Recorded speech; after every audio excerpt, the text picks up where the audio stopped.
Hi, my name is Hitesh and you're watching Metasploit Extreme on Kali Linux. So in this video we are going to again scan some of those typical services which mostly people outs that they are vulnerable and one can compromise into them. One such service that we are going to have a look in this particular video is Open VNC server scanning. Now first question that you are going to ask me, hey Hitesh, how can a VNC service be left open without configuring the password? Because whenever you are going to configure the VNC server, it always requires a password and then only proceeds. But hey, it's not the pentesting thing.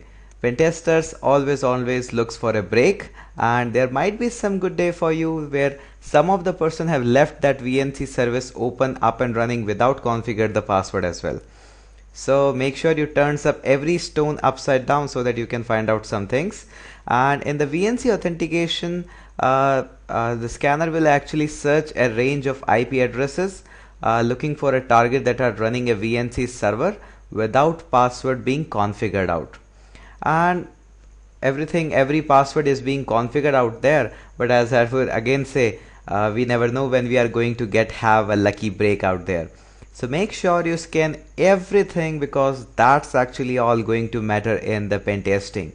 And really with pen testing with Metasploit, it's really good thing that you don't have to come off from your Metasploit and you are doing all such thing via your Metasploit console.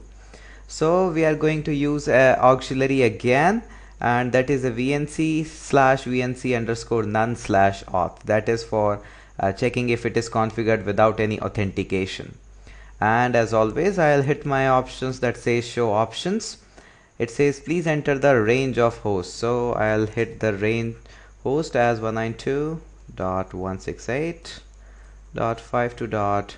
Okay, so you want to enter a range. You can set a CIDR format range, or you can simply give, in our case, as 160, because I know what machines are up and running, but when you are going to configure or test a pen test network, you don't know that.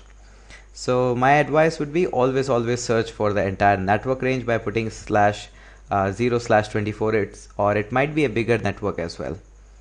So once I set it, I'll simply hit a run command after that so that I can find out which versions are up and running. Okay, so we have scanned one host out there which is running a VNC on 5900, and the security type supported is VNC, version is 3.3. Okay, so quite a juicy information, but we will later on exploits we are going to find out when we learn how to use exploits.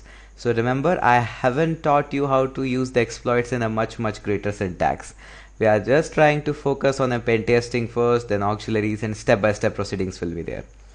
So I hope you have learned quite a lot, and learned most importantly that always turn every stone upside down. It's never going to you don't know actually when you're going to have your lucky break. So with this, thank you so much for watching this video and have a good day ahead.